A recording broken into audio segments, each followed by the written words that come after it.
Something must be wrong when almost every single song has sex as its basis.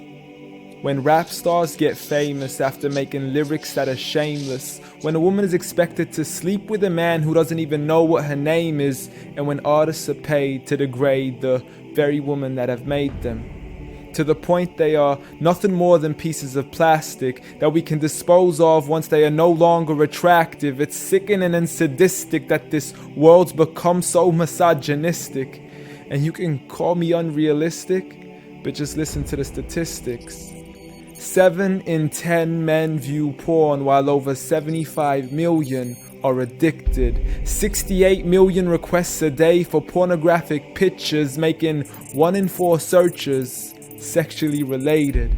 It's like nobody even knew she existed until she got naked, degraded and abused over and over again just to gain millions of views. It's a shame we've subdued to a definition of beauty which is so misconstrued, as we judge each other's looks off of Facebook likes, Instagram pictures to filter off what we really look like. See, we are so obsessed with our outside, we have slowly lost sight of who we really are in real life.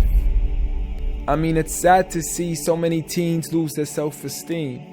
Looking at these magazines thinking they have to look like what they see. Please, you are worth much more than a 2D image on a screen. You are a living, breathing human being. If only you knew what you really mean. Just look into your history books and begin to read of all the girls in the world who are capable to achieve, and you will surely see with certainty females like Fatima al-Fihri, who opened the first ever university, Rufaida al-Islamiyya, the first nurse to perform surgery, and Aisha bint Abi Bakr, the greatest female scholar in eternity. It's a shame you probably haven't even heard of these great female prodigies.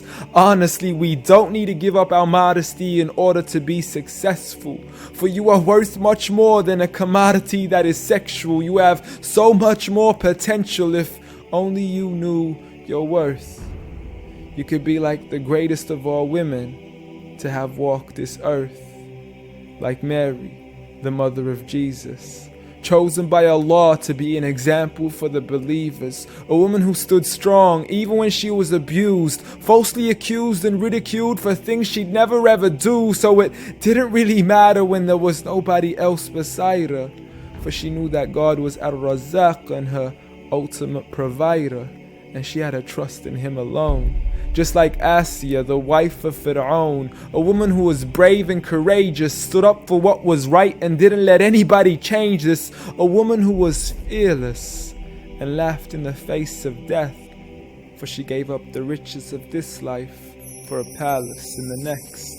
Next up, Khadija, the mother of the believers, a wealthy merchant who had nurtured the Prophet for over 25 years, his first wife, the love of his life, and the mother of his kids. She was the first to believe in him when nobody else ever did. She just is, beyond any words that can make you understand. So much so that even Allah sent her His salam. She was grand and Allah assured her, just like her daughter, Fatima, the master of all women in paradise, a woman who would shine so bright she was nicknamed as Zahra, the splendid one with the most generous of hearts, a woman who gave up so much of her food she had no choice but to fast. She would fight on behalf of her father even as a little girl.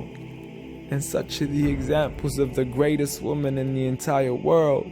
And it had nothing to do with how they looked, but for who they truly were. So ignore the standard of success defined by society, when God has said that the best of mankind are those who have piety, regardless of your shape, your color, or your race. For God does not look at your bodies, nor does He look at your face. Rather, He looks towards your heart and checks your faith. So at the end of the day, it doesn't matter what the people say or who they think you are, when you could be like the greatest of all women in the eyes of Allah. The greatest woman